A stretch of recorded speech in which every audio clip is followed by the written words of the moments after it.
animo untuk mendampingi anak muda. Jadi pertama yang saya sharingkan adalah bagaimana saya mendampingi mereka, apa yang saya lihat, dan tentunya saya dampingi di renungan saya ambil dari buku juga. Lalu yang kedua, permenungan tentang firman Allah akan saya taruh belakang, mohon maaf. Jadi bukan berarti nomor duakan firman, tapi firman Allah ini nanti akan saya buat kental. Bagaimana menjadi seorang gembala bagi anak-anak kita. Saya lebih senang share screen dengan Anda karena kalau melihat wajah saya terus, Anda lama-lama sepet matanya dan makin lama nanti left dari Zoom ini gitu. Jadi parent is a good shepherd for your children. Jadi bagaimana orang tua itu adalah gembala yang baik bagi anak-anaknya. Saya senang sekali melihat gambar ini yang ditayangkan di depan Anda. Bagaimana Yesus bercerita dia tinggalkan 99 ekor domba hanya untuk mencari satu ekor yang hilang. Betapa berharganya satu domba pun di mata Allah. Jadi saya mau menekankan pertama-tama, seperti apapun anak Anda, walaupun tidak seperti yang Anda inginkan, Anda harapkan, tapi bagaimanapun Anda harus mencari mereka. Anda harus menggembalakan anak Anda. Nah, ada sebuah pepatah yang saya lihat waktu saya persiapan makalah ini, renungan ini. Parents need to be their kids leaders. Jadi orang tua itu dibutuhkan untuk menjadi pemimpin anak-anak, bukan teman. Jadi tugas orang tua itu bukan untuk disukai oleh anak-anak. Jadi tugas orang tua yang utama adalah menolong anak-anak supaya mempunyai kepribadian yang sehat dan berfungsi sebagai seorang yang matang. Jadi memang ini menjadi sebuah tarik ulur gitu ya. Banyak sekali orang tua yang lebih senang disukai anak-anak. Sehingga kalau disukai anak-anak tuh semua boleh. Ya udahlah biar buat mereka senang. Ben macem-macem. Buat aja mereka apa yang mereka mau kasih gitu ya. Jadi harusnya menjadi sebuah keprihatinan kalau anak kecil masih kecil gitu ya, masih bayi, bukan mainan ini, tetapi sudah sibuk dengan mainan film yang ada di handphone ini. Jadi supaya mereka nggak nangis, lebih mudah membuat mereka tidak menangis, dan akhirnya mereka punya ketergantungan, addicted, tergantung dengan benda ini. Bukan tergantung dengan mamanya lagi. Dia cari mamanya kalau lapar doang. Dan ini quote yang kedua yang bagi saya bagus banget. Mothers all want their sons to grow up to be president. Jadi semua ibu itu ingin bahwa anaknya menjadi seorang presiden. Tetapi semua ibu tidak senang bahwa untuk mencapai presiden, seorang anak harus menjadi seorang politikus. Jadi jangan sampai untuk menjadi presiden itu anak-anak memakai kelicikan seorang politikus. Politikus itu kan bisa menjadi teman siapapun selama menguntungkan bagi dirinya sendiri. Hari ini dia bisa A, teriak-teriak A, besok dia bisa B. Jadi bagaimana kalau seorang anak muda mempunyai mentalitas politikus, akhirnya apa? Akhirnya mempunyai mentalitas yang gamang, mudah berubah. Bisa terjadi, ya ini istilah saya, bisa terjadi agama pun sesuai dengan pacarnya. Jadi pacarnya apa, agamanya itu. Jadi lihat di sini bahwa tugas orang tua adalah menghantar anak-anak menjadi pribadi yang matang. Nah, oleh karena itu bagaimana kita mencoba memahami karakter pribadi dari anak muda. Jadi saya melemparkan beberapa hal untuk memahami konsep anak muda. Jadi ada 3 catatan yang saya ingin kedepankan terlebih dahulu tentang anak muda. Jadi kita tidak pernah tahu jelas seperti apa pengalaman beragama orang muda. Jadi seringkali kita berpikir bahwa mereka jarang ke gereja, mereka jarang berdoa, nggak kelihatan berdoa, tapi mereka masih percaya pada Tuhan. Mereka diam-diam masih masih mengungkapkan rasa hormat, rasa syukur dia kepada Allah. Jadi kita tidak pernah bisa membuat anak muda itu, kamu duduk di gereja, diam, dengar, ikut misa, titik. Nggak bisa seperti itu.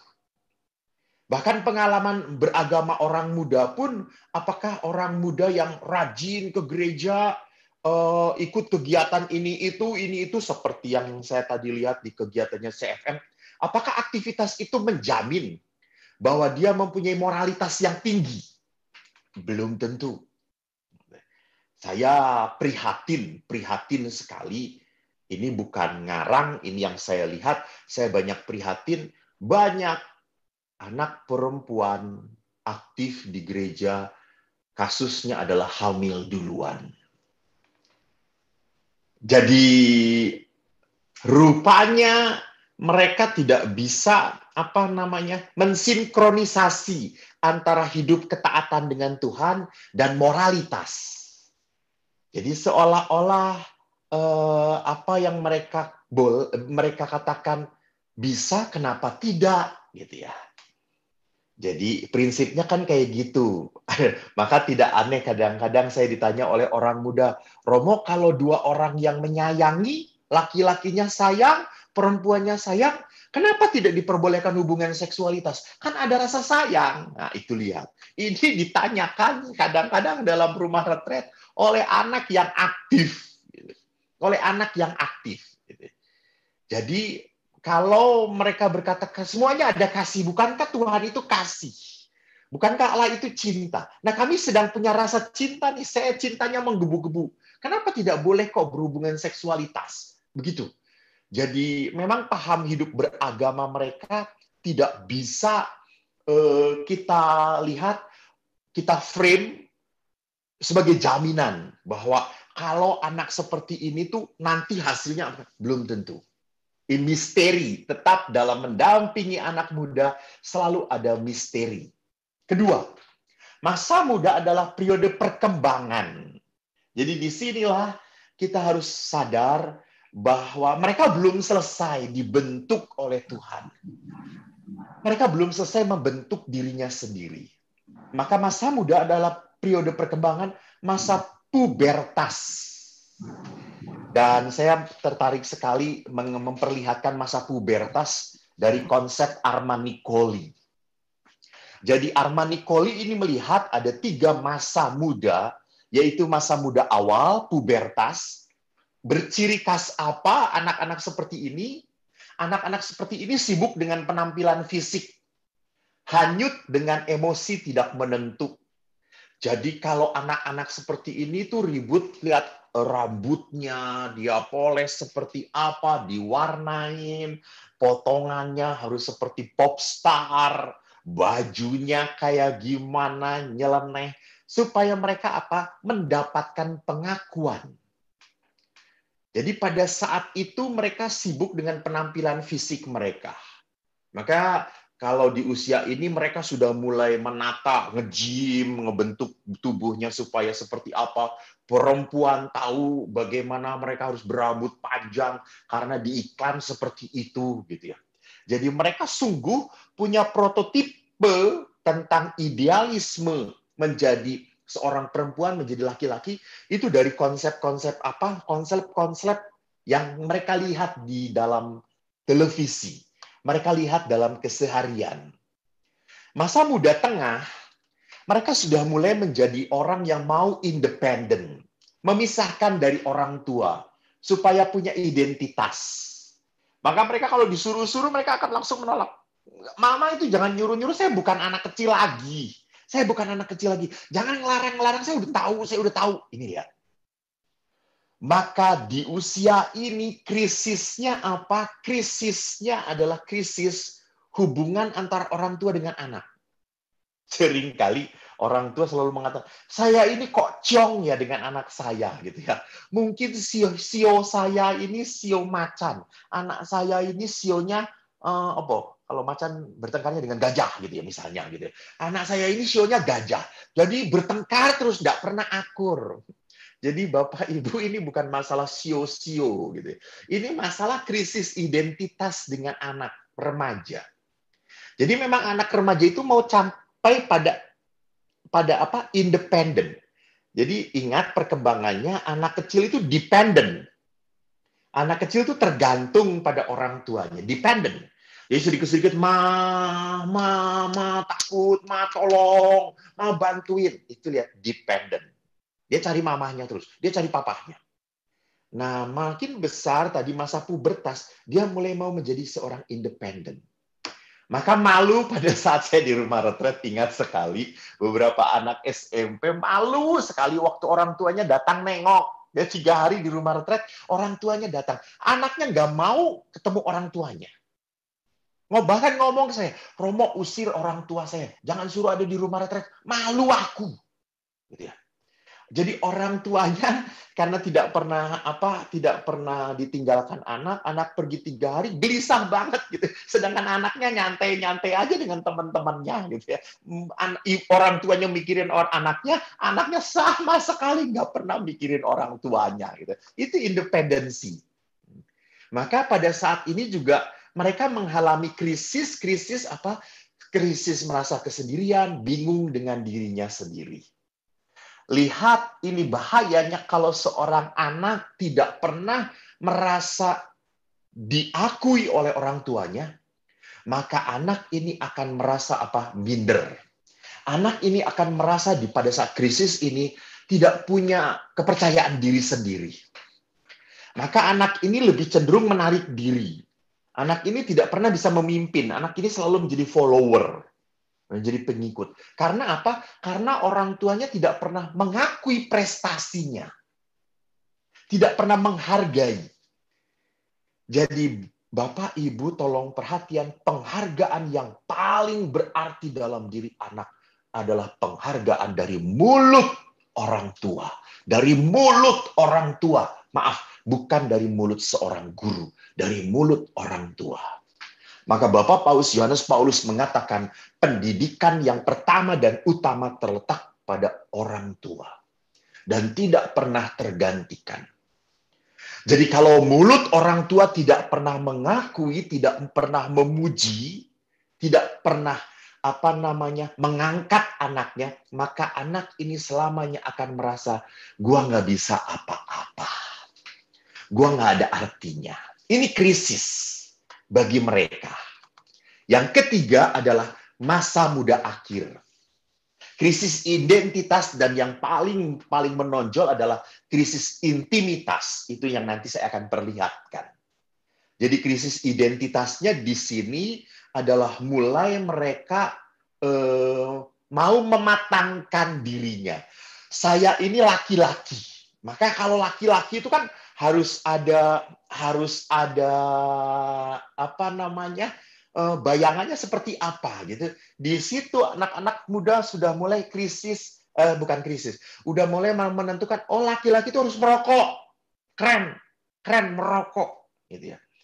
Karena I want to be a Marlboro countryman. Jadi kalau mau jadi Marlboro countryman tuh you must smoke. That is man, gitu ya. That is man gitu. Jadi untuk menunjukkan kepriaannya adalah smoke. Ngomongnya ngomong kasar. Lu gue asu-asu. Itu mulai krisis identitas gitu. Mungkin di rumah baik-baik, tetapi pada saat ketemu dengan teman-teman satu PR-nya gitu ya, satu kawanannya gitu, mereka akan memalsukan diri mereka supaya apa? Sekali lagi supaya mereka diterima. Ini pentingnya. Jadi anak muda itu dalam masa krisis sangat butuh sekali diterima. Saya pernah bertanya kepada anak-anak lebih repot mana? Lebih menyedihkan mana? Ditolak oleh orang tua kamu atau ditolak oleh teman kamu? Dan Anda tahu pasti jawabannya. Anak-anak, lebih takut diasingkan oleh teman-temannya. Waktu ditanya, kamu lebih repot mana? Nggak diajak ngomong sama mama papa atau nggak diajak ngomong sama teman-teman? Sama teman-teman, dia nggak diajak ngomong sama papa mama, diem aja. Nanti juga mama papa juga capek sendiri ngajak ngomong kita. Gitu. Lihat, orang tua banyak ngalah dengan anaknya. Gitu. Jadi anak sudah tahu bagaimana menyetir orang tuanya. Jadi di sini kita sedang tarik ulur dengan pribadi yang sangat unik sekali. Saya lanjutkan, kalau tadi kita melihat krisis identitas di antara mereka, jadi masa muda itu adalah masa perkembangan. Sekarang catatan situasi anak muda yang ketiga adalah apa? Memang ada kesan stereotip tentang anak muda yang menghadapi kebingungan, kegoncangan, frustrasi. Jadi anak muda itu seringkali terlalu mudah putus asa. Terlalu mudah ngambek, gitu. Terlalu mudah untuk tidak tangguh, tidak tough, gitu. Diberi tantangan sedikit, nggak bisa, nggak mungkin, nggak bisa, titik. Gitu. Jadi kalau ditanya nggak bisa dan nggak tahu, gitu. Di mana ini? Nggak tahu, nggak mau repot, gitu ya. Nggak mau repot. Tolongin, udah jangan aku dia aja, itu lihat. Jadi mereka memang satu sisi bergulat antara mau menjadi pribadi dia, sisi lain mau menjadi seorang anak. Jadi memang benar pengalaman frustrasi, bertanya-tanya, dan ragu-ragu secara periodik dialami oleh orang-orang muda ini. Nah, lihat Bapak Ibu yang terkasih, bahwa anak muda ini tadi dikatakan bahwa mereka banyak ragu, mereka banyak tanya. Sekarang refleksinya adalah apa? Kalau mereka mau tanya dan tidak punya orang tua yang bisa diajak tanya, mereka akan lari pada siapa? Teman. Dan jangan lupa, seringkali banyak disesatkan jawaban-jawaban teman itu. Jadi di sini pentingnya tetap menjaga komunikasi dengan anak kita. Jadi selama Anda punya anak dan anak Anda mau cerita, apapun kepada orang tuanya, that is one point that you have good relationship with your children. Jadi ini salah satu poin yang kuat bahwa Anda punya hubungan yang baik dengan anak Anda. Yaitu apa? Komunikasi. Anak mau cerita. Anak mau ngomong. Anak merasa aman ngomong dengan orang tuanya. Kenapa? Tadi, karena mereka sedang ada di dalam kebingungan. Karena mereka selalu ragu, selalu mempertanyakan. Selalu kritis anak muda ini. Kekritisan anak muda selalu ditubrukkan dengan apa? Dengan masalah apa disebutnya tuh, patron itu apa namanya,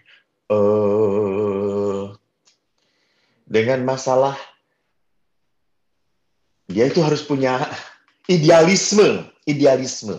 Jadi kalau idealnya seorang ayah itu kayak gini gitu, tapi kalau dia tahu idealnya orang ayah seperti ini, realitasnya seperti apa, nah ini mereka pertanyakan, mereka ragukan.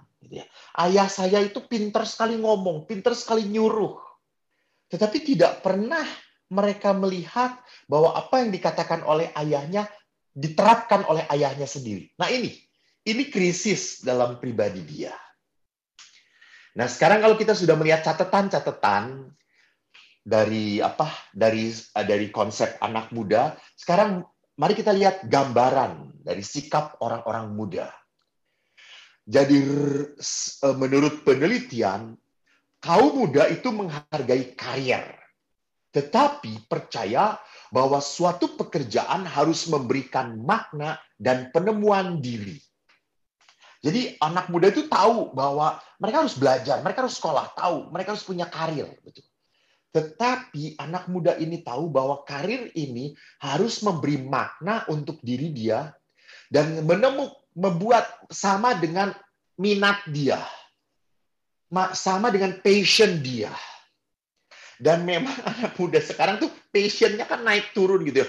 Kalau sedang main musik, senang banget, tiba-tiba pada saat kesel, bosen, pindah ke olahraga. Olahraga sudah difasilitasi, pindah lagi ke tempat yang lain gitu ya. Jadi mereka memang belum punya stability seringkali. Gitu. Karena apa? Sedang menemukan diri mereka. Tetapi sekali lagi pemaknaan diri ini, jadi mereka sedang mencari pemaknaan diri ini penting banget. Bahwa mereka itu sebetulnya ingin berkorban. Ingin merasa berarti hidupnya. Nah, kalau melakukan sesuatu demi penemuan makna dan tidak pernah diakui oleh orang tuanya, maka akhirnya mereka tidak pernah menemukan apapun. Contoh. Gitu. Bagaimana seorang anak pada saat lihat mamanya pulang, mamanya entah dari toko, dari mana gitu, dari hypermart, bawa barang, tiba-tiba anaknya, mama aku bantuin, sini saya bawain. Lalu mamanya berkata, wow, hebat sekali Dede, thank you banget, meringankan mama banget, bagus, aku suka banget. Itu lihat, itu adalah apa? Penekanan, garis bawah. Jadi jangan sampai anak itu ngambilin mama. Nah, gitu dong. Ini baru namanya anak, tahu diri gitu ya. Jangan mamanya sibuk malah diem saja. Nah, ini kan. Jadi seolah-olah anak-anak dijudge, iyalah gue dibayar sama mama, dilahirkan oleh mama, saya juga harus menjadi pembantunya mama gitu. Lihat gitu. Jadi tahu diri dong. Nah, itu lihat. Jadi kata-kata yang menyakitkan, bukan kata-kata yang memberi makna untuk anak ini. Jadi itu poin pertama bahwa seorang anak muda itu mengerti apa artinya karir. Maka lihat saya beberapa kali kaget dengan anak-anak muda gitu. Anak muda pinter sekali. Saya ketemu anak muda itu ITB, lalu tiba-tiba dia ngomong kepada orang tuanya, saya mau pergi ke Papua, saya mau mengajar di Manokwari, salah satu suku yang terpencil, ngajar anak-anak di antara mereka gitu. Belum aja pergi. Rupanya dia kerjasama dengan PBB, lalu bekerja di sana tanpa dibayar sepeser pun. Orang tuanya sampai kaget gitu ya. Gitu. Kan mimpi orang tua tuh, kamu tuh lulusan ITB bagus, itu coba cari cita-cita, penuhi dulu supaya kamu berkeluarga, supaya kamu ini mapan, udah matang kayak gitu. Tapi anak punya mimpi dan konsep lain. Ya inilah perlunya penyesuaian, perlunya pengertian antara orang tua dan anak.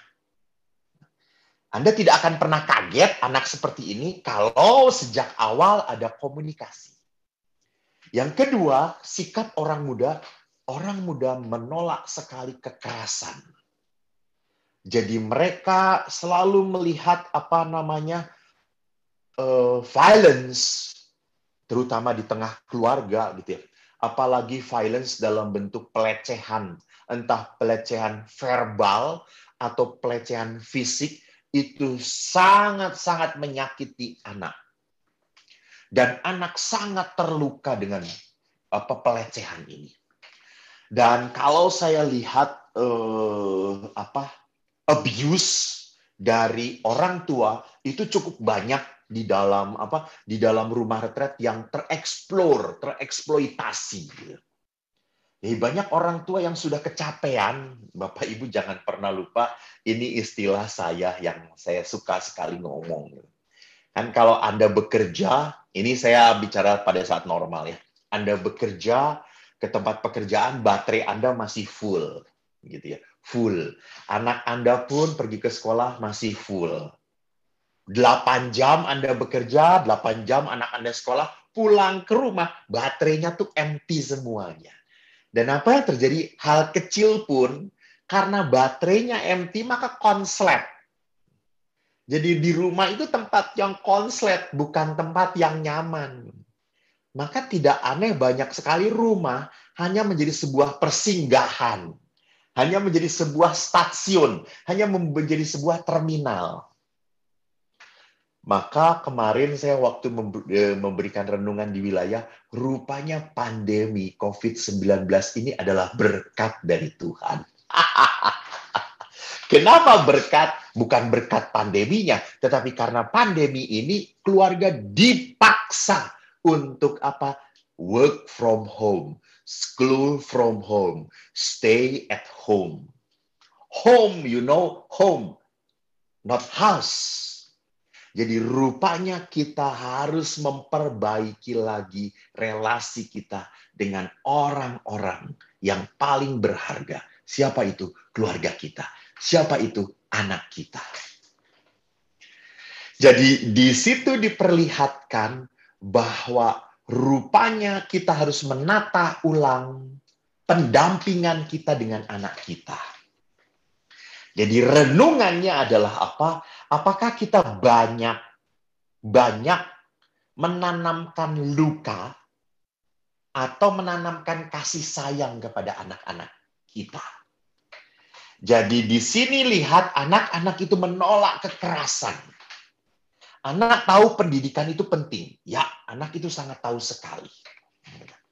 Maka mereka membutuhkan sekali apa? Pendampingan dari orang tuanya. Mereka butuh sekali bukan untuk disalah-salahkan.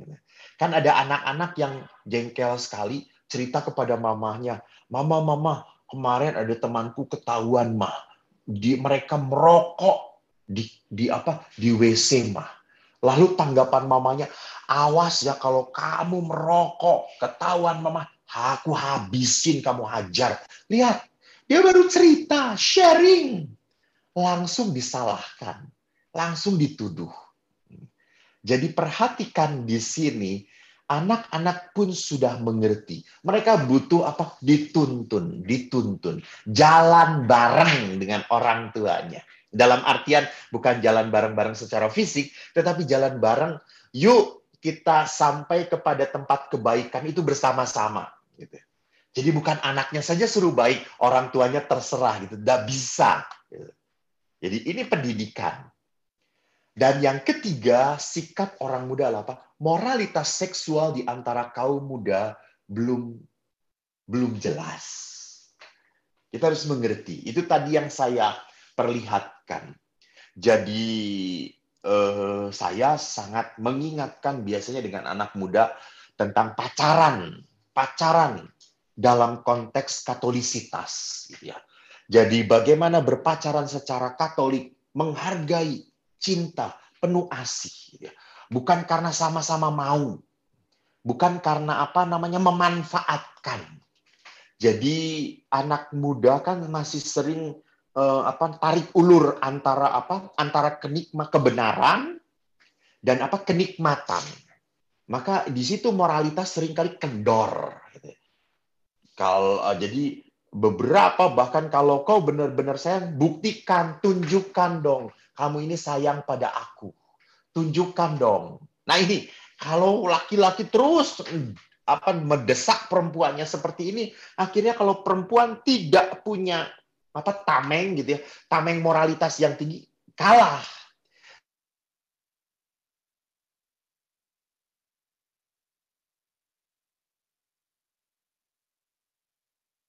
Jadi saya tadi berbicara tentang moralitas seksualitas ini tidak gampang sekali untuk ditekankan kepada anak muda. Kemarin saya bicara di antara para mahasiswa dan menurut penelitian dosen, tempat yang paling membahayakan adalah kos gitu ya. Karena kos-kosan ini kalau sudah tidak punya aturan yang begitu ketat, akhirnya mereka bisa masuk seenaknya tidur bareng. You know lah kalau tidur bareng berdua, apakah mereka masih bisa menahan diri? I don't think so. Jadi di sana, jadi mereka berdoa memang Tuhan jangan masukkan ke dalam pencobaan karena kami bisa masuk sendirian ke pencobaan itu. Gitu. Jadi lihat di situ, saya juga selalu menghati-hati. Jangan pernah memasukkan pacar kamu ke kamar kos.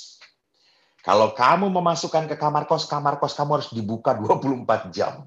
Supaya setiap orang bisa melihat apa yang terjadi di kamar kos kamu. Ini moralitas seksual. Yang kedua, anak muda pun punya ciri khas gambarannya memegang nilai-nilai kebaikan, cinta dan kepenuhan. Jadi mereka itu sangat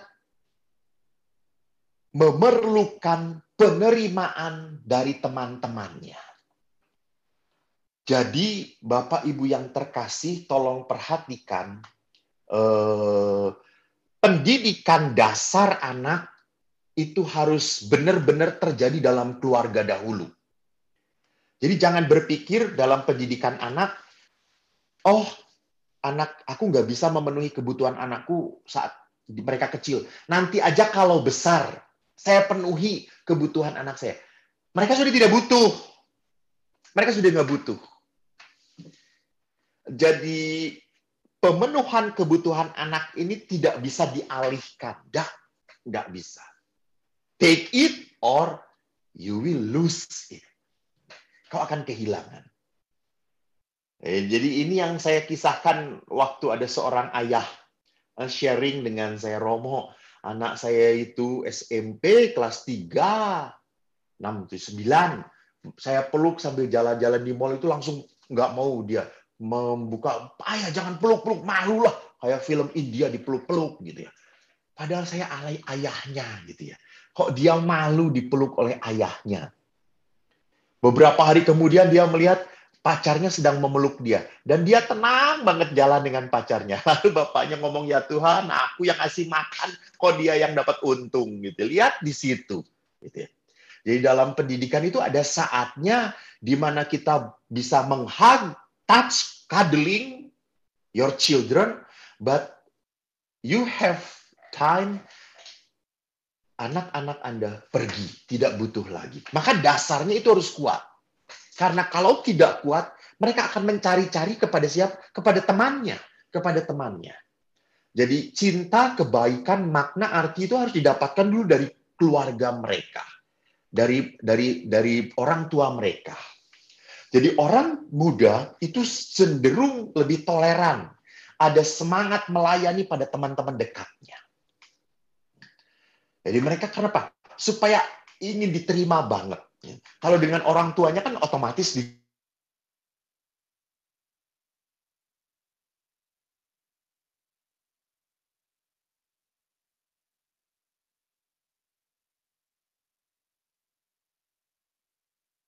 untuk hidup keagamaan yang personal. Jadi hidup keagamaan bagi mereka adalah hidup keagamaan personal, tapi sulit berdamai dengan institusi gereja. Ini menarik sekali. Jadi mereka itu berpikir, pastor bisa nggak ya? Kan Tuhan ada di mana-mana, ya Tuhan ada di mana-mana. Sudah kita berdoa di rumah, nggak perlu ke gereja. Kan Tuhan ada di mana-mana. Kan Tuhan itu baik. Nah ini kan bahasa anak muda. Kan Tuhan itu baik. Kan Tuhan itu maha pengampun. Kan Tuhan itu mengerti. Nah, kan Tuhan itu bisa mengerti toh. Masa Tuhan itu nggak pengampun? Masa Tuhan itu kepoh? Gitu. Masa Tuhan kayak gini aja ngambek? Gitu. Itu lihat. Gitu. Maka misa online itulah misanya yang disenangi anak muda.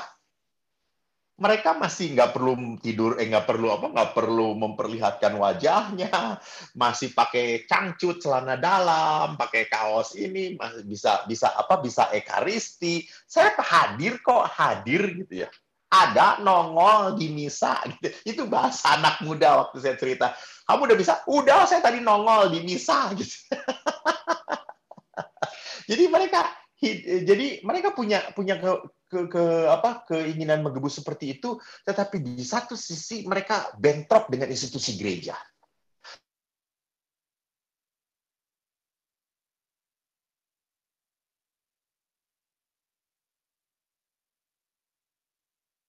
Anak muda ini pernah nikah. Lah sekarang dia putus. Masih muda. Belum 40-an. Dia datang lagi mau menikah lagi. Terus saya tanya, dia Katolik. Katolik, Pastor. Oke. Saya tanya anak muda itu, saya udah datang. Terus anak muda itu yang laki-laki saya tanya gitu sambil namanya anak muda tuh ya teler-teler kacau-kacau sedikit gitu tanpa sopan santun sedikit. Kamu punya masalah apa? Kamu kan ingin menikah. Ya, Pastor. Kamu punya masalah apa? Apa jawaban anak muda itu? Saya tidak punya masalah, Pastor. Saya biasa-biasa aja. Saya baik-baik saja. Saya mau kawin dengan dia. Terus saya tuh ngomong, loh, katanya kamu ini pernah nikah sebelumnya. Oh iya betul, Pastor. Saya dulu udah pernah nikah tapi dengan agama lain. Itu masalahnya. Kata saya sampai saya bentak begitu. Baru dia sadar, oh itu masalah ya, Pastor. Iya. Rupanya dia menikah, dia dibaptis sejak kecil. Lalu menikah di gereja Kristen yang lain. 4 tahun, cerai. Lalu dia mau menikah lagi dengan gereja yang dulu itu. Gitu. Lalu saya tanya, kamu Katolik ya? Perempuannya, ya gereja itu, Pastor. Kamu sekarang selama ini aktif di gereja mana? Gereja sana, Pastor. Sekarang saya ingin menikah di gereja Katolik. Ya Tuhanku Yesus, seenaknya kayak gitu. Gitu. Jadi dia seolah-olah tidak ada rasa salah gitu ya. Setelah jadi Katolik dibaptis, dia lari dari gereja Katolik, tidak pernah mengolah hidup imannya secara Katolik, dia hidup di gereja lain, pemberkatan perkawinan di gereja itu. Sekarang dia mau cari kesempatan untuk bisa pernikahan di gereja Katolik dengan membawa perempuan lain dari gereja yang itu. My goodness gitu ya. Dia bisa mengatakan, loh, apa susahnya sih Pastor ngawinin kita? Kata saya itu memang tidak susah gitu, tapi kita harus bertanggung jawab gitu ya.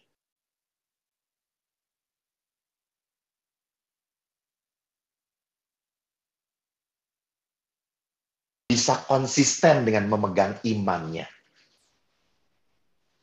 Saya masih terdengar? Lancar?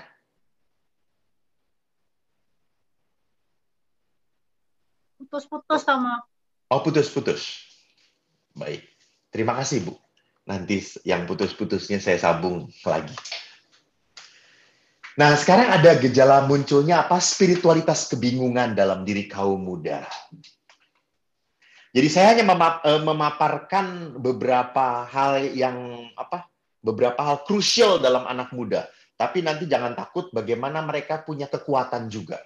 Jadi hal krusial ini membuat kita, oh mereka tuh butuh seperti ini gitu ya. Jadi anak muda itu pertama kebingungan akan makna kehidupan. Mereka sungguh tidak tahu mau apa dan mau ngapain. Banyak sekali anak muda, kalau kita zaman dahulu waktu kecil, kan ditanya, kamu jadi apa? Pilot, guru, langsung dokter. Gitu. Anak sekarang kalau ditanya, mau jadi apa? Terserah aja nanti, gimana nanti jadinya. Lihat. Jadi tidak punya konsep jauh sekali. Enggak. Jadi mereka kebanyakan pun sekolah ngikutin teman. Gitu ya. Kenapa kamu pilih sekolah ini? Gitu ya. Teman-teman pada ke sana, Pastor. Ya sudah, saya juga ke sana. Kan pada saat saya mendampingi anak SMA untuk memilih jurusan, sudah kelas 12, mau milih jurusan, mereka juga masih bingung. Mau ikut apa ya, Pastor? Mama nyuruhnya ini, aku inginnya ini. Teman-teman pada ke sana, bingung aku. Gitu lihat. Jadi mereka tidak mau dan tidak berani untuk menentukan untuk hidupnya sendiri. Jadi mereka banyak sekali yang ingin dipilihkan oleh orang tuanya. Dan kalau dipilihkan, nanti kalau gagal, gampang tidak tinggal nyalahin orang tuanya. Kan dulu mama yang suruh saya masuk ke jurusan ini. Jadi kalau gagal ya gara-gara mama. Aku kan nggak mau. Asik, lihat kampret. Jadi lebih gampang seperti itu gitu ya. Lalu yang kedua, kebingungan akan identitas mereka. Jadi karena saya melihat ya anak muda itu seringkali kehilangan identitas massal. Jadi udah kehilangan dirinya sendiri. Itulah sebabnya kenapa anak muda banyak tawuran. Gitu ya, kalau anak-anak banyak tawuran karena mereka kehilangan identitas. Jadi anak-anak pun udah tahu salah gitu, tetapi tahu kalau pada saat beradu argumentasi dengan gurunya, mereka akan menyerang gurunya. Kita teman, gitu, diserang, tahu bahwa itu salah, tapi tetap dipertahankan. Why? Because he is my friend. Itu lihat. Jadi itu begitu kuatnya. Mereka tidak mau kehilangan teman, walaupun harus membela kesalahan. Jadi itu identitas kepribadian mereka masih gamang di sini. Jadi solidaritas yang lebih kuat dibandingkan identitas. Yang ketiga, kebingungan akan sebuah intimitas dalam relasi. Jadi karena misalnya ya, karena sejak mudanya, sejak awalnya bahwa dia kurang disentuh, kurang dipeluk, kurang disayang, maka pada saat pacaran, intimitas dalam relasi itu harus diwujudkan dengan pelukan, rasa sayang, sentuhan biologis yang makin dekat. Itu. Jadi intimitas itu tidak bisa dirasakan dari apa? Kebutuhan untuk berkorban. Kebutuhan untuk mendengarkan, kebutuhan untuk saling menghormati, saling menghargai, saling merawat, saling menjaga. Itu belum ada dalam konsep mereka. Jadi intimitas itu, intimacy itu seolah-olah hanya diungkapkan lewat apa? Kedekatan biologis, sentuhan, sensasi, itu intimitas. Jadi mereka belum sampai kepada tingkat pemikiran intimasi, itu artinya saling menghormati, saling menjaga, saling berkorban. Ke arah sana itu belum punya wawasan. Nah, Bapak Paus Yohanes Paulus kedua, jadi saya ingat beberapa paus ini sangat concern dengan anak muda. Bapak Paus itu sangat mengingatkan para gembala untuk mendampingi anak muda, karena masa depan gereja itu ada di dalam anak muda, gitu. Bukan para orang tua, bukan para orang tua sebentar lagi dipanggil Tuhan, gitu. Para orang tua harus mempersiapkan diri untuk menghadap Tuhan Allah. Sedangkan yang membangun gereja itu adalah siapa? Anak muda. Jadi itu sangat jelas, kentara sekali di zaman Paus Yohanes Paulus kedua, Benediktus agak sedikit karena sebentar, Fransiskus juga sangat menekankan itu. Dalam Amoris Laetitia, beliau menekankan pendidikan anak muda. Nah, Yohanes Paulus kedua, dia pernah berkhotbah di Boston. Beliau mengatakan, dalam nama Yesus saya sampaikan panggilan, undangan, dan permintaan dari Yesus. Datang dan ikutilah aku. Bahkan di dalam pidatonya di Madison Square Garden, Paus berkata apa? Pada saat engkau kagum terhadap misteri dirimu sendiri, lihatlah Kristus yang memberikan kepadamu makna kehidupan. Pada saat engkau mengagumi apa artinya menjadi seorang pribadi yang matang, lihatlah Kristus yang matang. Lihatlah Kristus yang penuh dengan kemanusiaan. Jadi rupanya Bapak Paus ingin menekankan sebuah spiritualitas orang muda. Jadi orang muda itu harus punya spirit, roh. Dan dari apa yang diucapkan di Boston, Bapak Paus memperlihatkan spiritualitas orang muda harus bersifat kristosentris, berpusat pada Kristus. Jadi yang dikedepankan bagi anak muda bukan semata-mata legalitas, gitu ya. Harus kayak gini formalitas, bukan. Tetapi the meaning of life, the meaning of cross. Gitu. Makna dari penderitaan Yesus, makna dari hidup Yesus, makna dari apa yang dilakukan oleh Yesus kepada manusia. Jadi itu yang ingin dihantar oleh Bapak Paus, kristosentris. Sehingga anak muda itu tidak berpusat pada ikon public figure, gitu ya, tidak pada figur-figur yang sangat iklanisme, gitu ya, figur-figur yang mengedepankan kewahan, kehebatan, gitu ya, kejagoan, bukan. Tapi figur yang diangkat oleh Bapak Paus adalah figur apa? Yesus. Yesus harus menjadi figur bagi anak-anak muda. Jadi anak muda itu harus kuat mencekram dalam pikiran batin dia kecintaan pada Yesus. Itu yang pertama yang ingin diangkat oleh Bapak Paus. Spiritualitas kedua bagi anak muda harusnya apa? Beraspek relasional. Jadi pengalaman dengan Tuhan itu harus terjadi pertama-tama dan yang paling utama di dalam ikatan keluarga. Keluarga. Jadi Bapak Paus mengingatkan kepada orang tua untuk lebih menekankan perbuatan kasih kepada anak. Bukan bukan mengajarkan melulu mengajarkan doa-doa, formula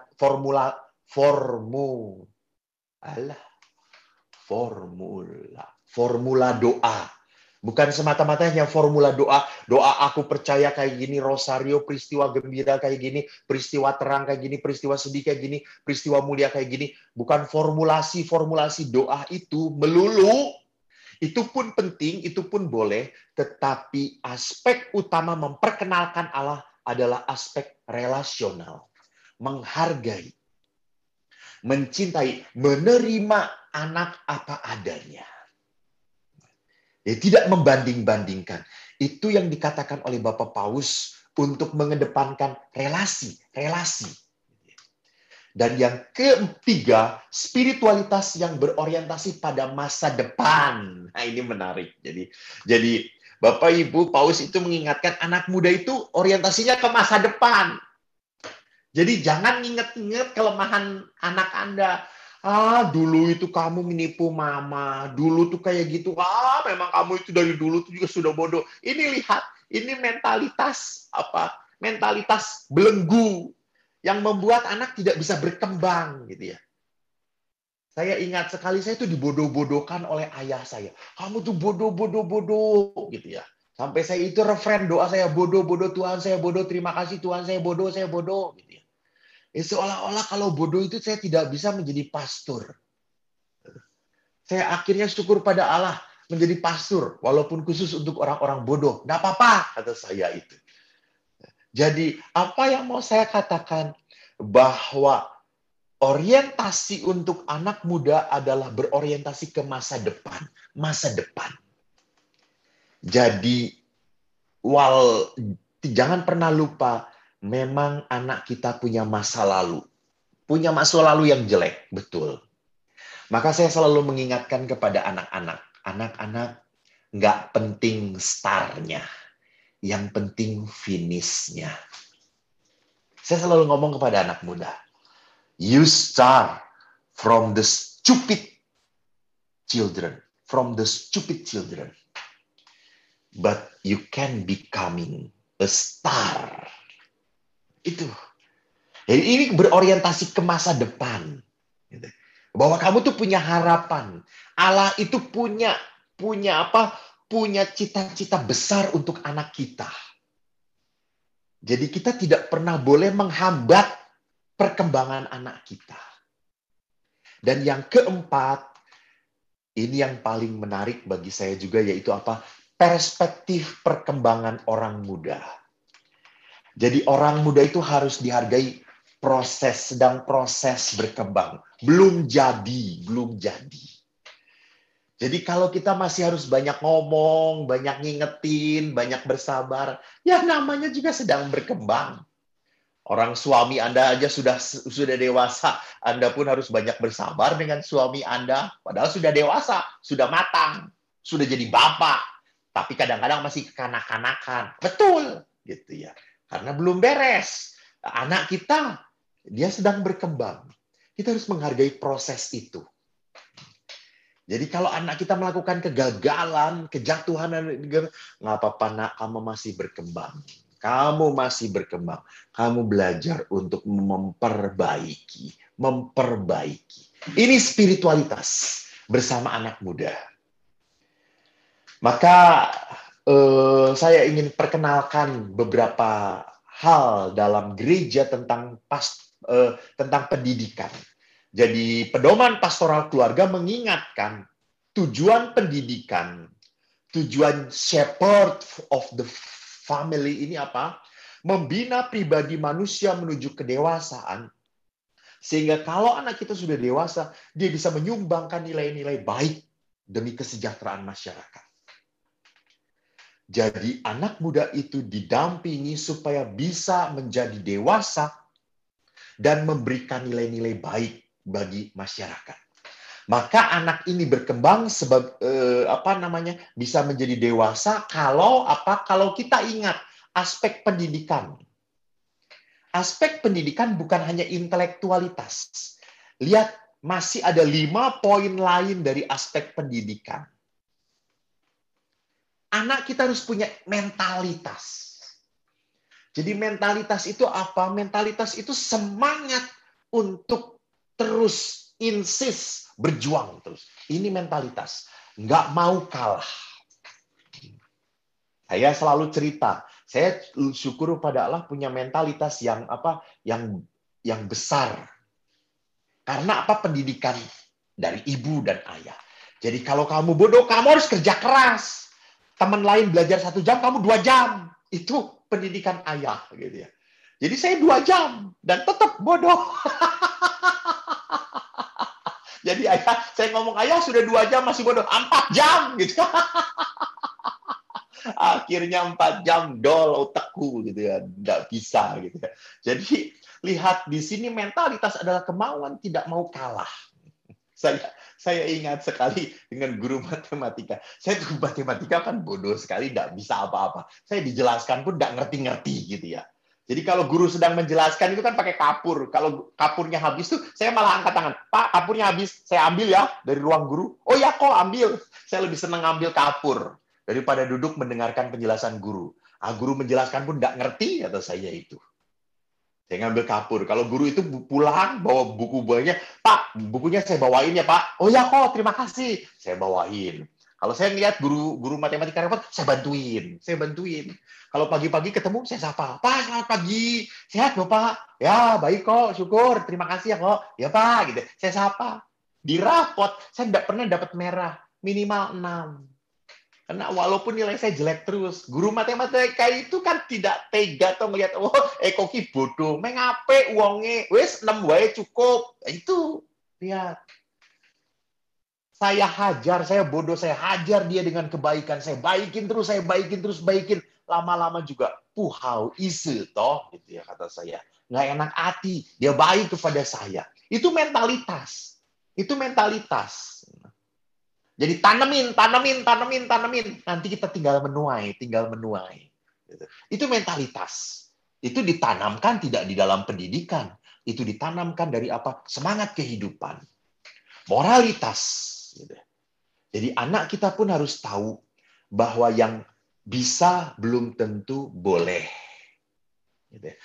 Yang boleh belum tentu benar dan baik. Jadi kita harus mengerti moralitas. Walaupun tidak ada siapa-siapa, kamu tidak pernah boleh mengambil punya orang lain. Itu moralitas. Kamu jujur, itu moralitas. Yang keempat, kultur. Bahwa kita tuh orang timur. Ada rasa hormat. Dalam istilah Chinese-nya, ada rasa uhau pada orang tua. Bagaimana uhau pada orang tua menjadi baik kepada orang tua. Jadi orang tua itu bukan dimanfaatkan setelah tua, kasih aja saya bayarin di panti jompo, udah papa mama diem ya. Anda apa? Kalau sampai seperti itu berarti apa? Itu pembalasan anak Anda. Jadi dulunya pun juga mungkin Anda hanya bisa ngasih uang, tapi tidak pernah memberikan moral kultural. 5, religio spiritual. Jadi anak itu harus punya rasa takut pada Tuhan. Saya mengingatkan pada orang tua, Bapak Ibu yang terkasih, berikan warisan yang paling tidak akan pernah membuat mereka bertengkar, yaitu apa? Warisan iman. Warisan iman tidak akan pernah memecahkan persaudaraan. Tapi kalau warisan perusahaan atau warisan kekayaan, saya itu sering prihatin, banyak sekali perusahaan diwariskan kepada anak-anaknya dan anak-anaknya beberapa pecah. Malah jadi nggak ada hubungan persaudaraan lagi. Karena apa? Tidak ada rasa takut pada Tuhan. Warisan imannya dangkal. Fisik, Anda tahu sendiri apa itu fisik. Nah, sekarang keprihatinan gereja dalam dunia pendidikan adalah apa? Pendidikan sekarang terlalu menekankan pada intelektualitas. Pada hasil akhir. Yang penting kamu ranking, nak. Kalau ranking itu mama senang. Jadi saya itu suka jengkel. Ada seorang ibu, senang sekali anaknya ranking. Romo, anak saya itu ranking hebat Romo. Terus saya tanya, ibu tuh dulu waktu sekolah ranking enggak? Enggak tuh Romo. Alah ya sudah toh Bu, kata saya itu. Orang tuanya aja enggak ranking kok nuntut anaknya ranking. Jadi saking ambisinya orang tuanya, anak-anaknya ini dileskan. Dan saya prihatin, hari Minggu masih les. Halah, apalah, orang tuanya sakit jiwa, kata saya itu. Maaf ya para orang tua. Kalau Anda tersinggung, matiin aja. Gitu ya. Jadi, tahu hari Minggu itu adalah harinya Tuhan, hari kebebasan. Hari sukacita. Masih dibebani anak suruh belajar. Ya Tuhanku Yesus, itu biarkan mereka bermain. Anak tuh butuh main, butuh seneng-seneng, butuh ketawa, ketiwi. Itu anak-anak. Gitu ya.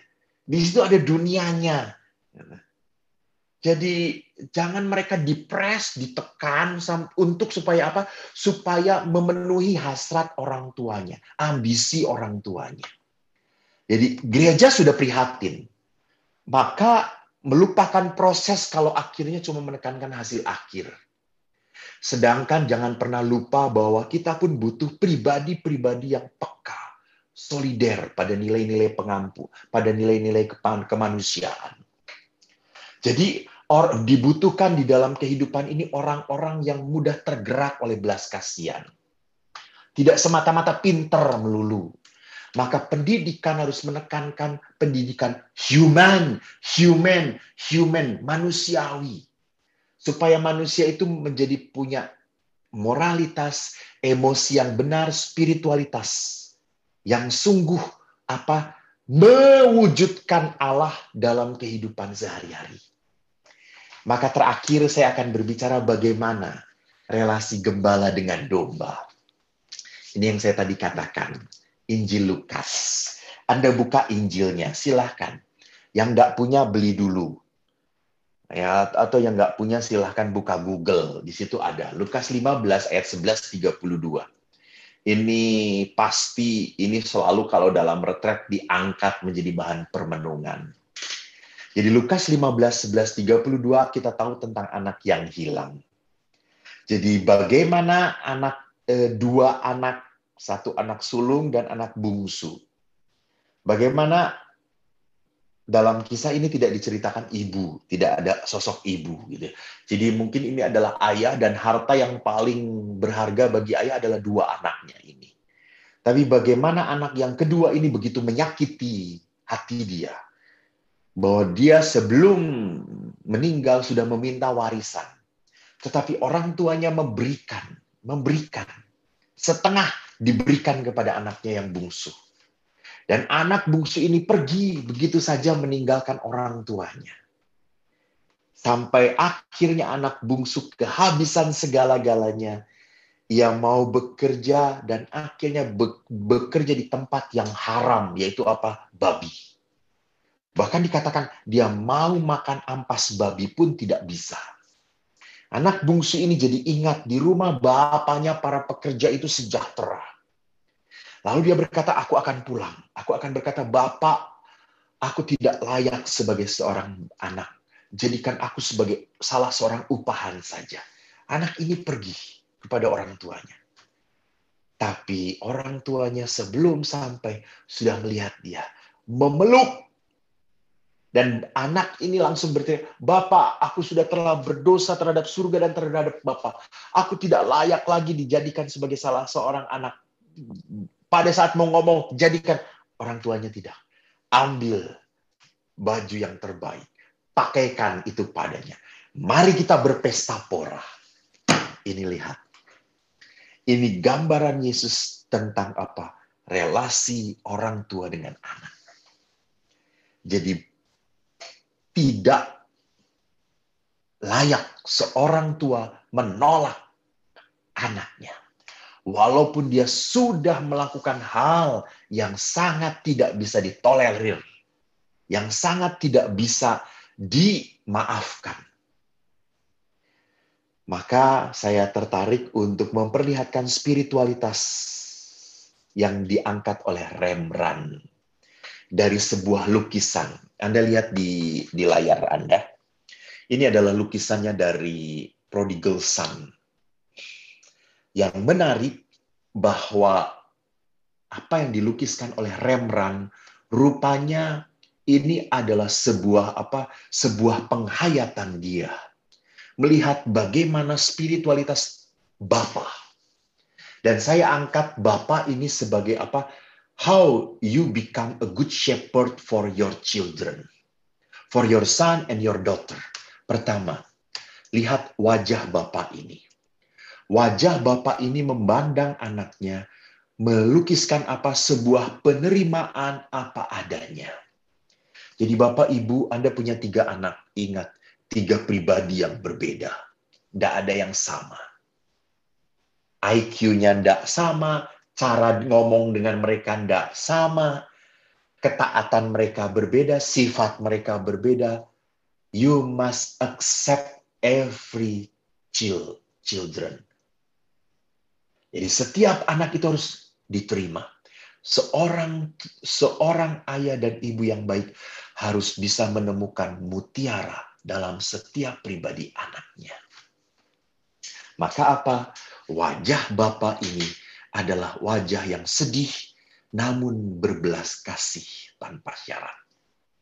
Mungkin Anda begitu. Anda akan banyak menangis oleh anak-anak Anda. Anda akan banyak bersedih karena perbuatan kata-kata anak Anda. Tetapi bagaimanapun Anda harus punya hati yang penuh belas kasih tanpa syarat.